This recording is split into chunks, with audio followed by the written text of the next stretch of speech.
la Poste Royale. Je trouve que c'est un petit côté suranné que j'aime beaucoup. Donc ça c'est l'enveloppe, et ça c'est la facture.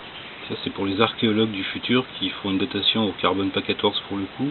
Date, voilà, expéditeur, et surtout ça. Ça je peux pas vous le montrer, pour une bonne et simple raison. Vous montrer beaucoup de choses, ça je peux vous le montrer. C'est qu'il est monté, le truc que je peux pas vous montrer. Il est monté là. Alors vous voyez pas, je vous ai pas filmé ce qu'il a fallu faire pour en arriver là. Sachez simplement que là, il manque donc 2 cm parce que je les ai retirés, et que ce roulement, il a été rentré avec beaucoup d'huile de coude mais maintenant il y est, c'est le plus important. Le truc argenté, c'est du Chatterton, c'est du scotch destiné à éviter aux impuretés, enfin tout ce qui est limaille d'acier de pénétrer dans le roulement. Donc le roulement supérieur il y est, il va falloir nettoyer l'intérieur. Et puis après mettre le roulement inférieur. Je profite de ma pause café pour petite pensée qui m'a traversé l'esprit. Donc l'idée, vous le savez, c'est de diminuer de 2 cm la hauteur du terre inférieur. Lorsqu'on n'est pas équipé et qu'on a de bonnes idées, en fait ces bonnes idées on les réalise jamais, parce qu'il faut soit des moyens, soit du temps. Et les personnes qui n'ont ni moyens ni temps, ce qui est le cas de la majorité de nos concitoyens et compatriotes, ils font pas, tout simplement parce qu'ils n'ont pas de chance que j'ai moi. Donc le projet c'est une chute de 2 cm du T supérieur.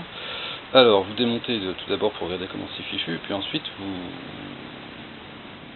vous regardez ce qu'il faut mettre en œuvre pour arriver au but fixé. Donc il y a un premier choix qui est de faire appel ou non à la sous-traitance, sachant que c'est un peu spécialisé, ça coûte des sous. Moi le choix que j'ai fait c'est de faire un minimum appel à la sous-traitance, parce que généralement ça représente et des délais et des dépenses inconsidérables. Oui, c'est... Donc je me débrouille par moi-même. Et là il faut faire des choix, en fait tout est question de choix. Pour diminuer ces 2 cm, il vous faut tout un tas de choses. Moi par exemple, j'étais obligé d'acheter ça. Voilà. Alors ça, c'est un haut noir du pauvre, c'est un truc qui coûte 10 €. Le principe du haut noir, c'est que c'est flexible. Ouais, ici là, c'est flexible. Ça se monte sur une perceuse, comme ceci, et ça tourne à l'intérieur d'un cylindre. C'est destiné à déglacer les cylindres. Ce que vous voyez là, en fait, ce sont des bouts de papier de verre collés au double scotch. Mais à l'origine ce sont des pierres abrasives que j'ai retirées parce que c'était tellement de mauvaise qualité. Mais je savais ce que j'achetais. Donc vous avez un arbitrage à faire dans le choix de votre outillage. Vous avez 3 possibilités, soit vous achetez la très très mauvaise qualité, ce qui parfois peut être utile, parce que vous n'avez pas besoin d'acheter de la très bonne qualité. Ça en très mauvaise qualité, c'est intéressant. Parce que finalement ça fait le boulot qu'on lui demande. En bidouillant un peu, parce que si vous laissez les pierres d'origine, ça fait absolument rien. Il y a tellement de jeux dans toutes ces pièces que de toute façon les pierres se mettent en biseau et c'est pas bon. C'est vraiment pas bon. Donc ça, en mauvaise qualité, c'est très intéressant. Ça m'a permis, pas de déglacer, mais de réaliser très très lentement l'intérieur du tube de la colonne. De retirer centième par centième, sachant que l'ajustage d'un roulement qui est en acier extrêmement dur, donc vous ne pouvez pas rectifier par vous-même avec les moyens du bord, ça se fait, c'est vraiment en centième. C'est pas en dixième, c'est en centième. Donc c'est très long, mais en fin de compte, ça rentre et ça tient, c'est aligné. Voilà. Donc ça c'est bon. Ensuite, où est-il, Charlie? Voilà. Donc je vous avais expliqué que ça, le filetage était trop haut, qu'il fallait donc fileter de 2 cm plus bas. Alors là, c'est pareil, vous avez un choix à faire. Soit très mauvaise qualité, soit occasion,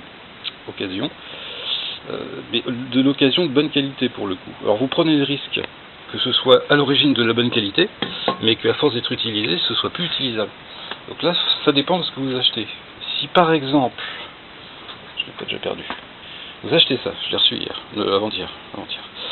C'est donc ma filière ma filière. Ça c'est d'origine militaire, ça vient de l'armée allemande, la Bundeswehr, après la réunification. C'est du matériel de très très bonne qualité à l'origine qui a été très peu utilisé. Cette pièce, je ne vous dirai pas le prix que je l'ai acheté parce que ça n'a aucun intérêt, sachez qu'elle ne m'a pas coûté très très cher, voire pas cher du tout, mais que si j'ai dû l'acheter en neuf, il eût fallu que j'emprunte à la banque. Tellement c'est hors de prix ce matériel très spécialisé et de très bonne qualité. Dans ce cas-là, l'occasion c'est intéressant. Il va également falloir, donc il y a le haut noir.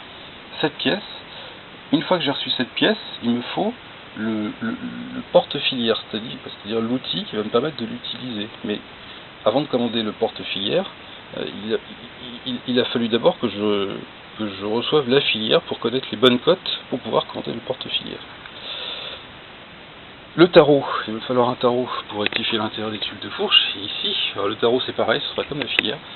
C'est de la très très bonne qualité d'il y a 25 ou 30 ans. Qu'il est intéressant d'avoir en occasion parce que ce sont des outils qui sont tellement costauds et pas trop utilisés qu'a priori il vaut mieux l'acheter en occasion. Pour cette opération de colonne, j'aurais rien en neuf. Sauf le roulement évidemment. Alors ça, le roulement, c'est le genre de choses, vous les achetez pas en pas bonne qualité, c'est-à-dire en sans marque, et vous les achetez pas non plus en occasion. Ces genres de trucs, toujours en neuf, on ne réfléchit pas. Donc nous avons un roulement. Je ne compte pas le deuxième roulement que j'ai acheté en faisant une erreur, le haut noir, la filière, le porte-filière, je recommence, et le tarot, ce qui fait 6 objets achetés, ce qui représente des sous quand même, mais moins que si j'avais dû confier cette opération à un professionnel. Et je vous dis pas le temps qu'il a fallu pour faire les recherches sur internet, pour identifier les bons outils qu'il me fallait, pour faire le choix entre les différents fournisseurs et les sources d'approvisionnement, pour entrer en contact avec eux s'ils l'avaient en stock, si c'était du neuf, ou pour attendre que ce genre de choses passe en annonce sur internet, parce que ça passe quand ça passe, il n'y en a pas toujours, parfois il n'y en a pas pendant plusieurs semaines, et puis parfois vous en avez 18 en vente en même temps. Ensuite, il faut les commander, il faut les payer, il faut demander les coordonnées bancaires. Le type, il est pas là, il est parti à la pêche ou il a décidé qu'il parlait plus aucune langue connue sur la planète, donc on se comprend pas. Ça traîne, il finit par envoyer ses coordonnées bancaires, je finis par le payer parce qu'entre temps j'avais oublié de le payer. Il finit par expédier la pièce parce qu'il avait oublié de l'expédier et que la pièce en fait elle se perd dans le colidrome et qu'elle met 3 mois à arriver. Multiplié par 6 pièces, vous comprenez pourquoi, j'espère, quelque chose d'aussi bébête à expliquer que de dire que j'ai baissé de 2 cm montée inférieure peut prendre des mois entiers lorsqu'on utilise la méthode Fauché, qui est ma méthode. Évidemment, les personnes qui sont plus nanties n'ont pas ce genre de soucis. Voilà, vous comprenez à présent pourquoi c'est long et que j'ai bien mérité un bon café. A plus.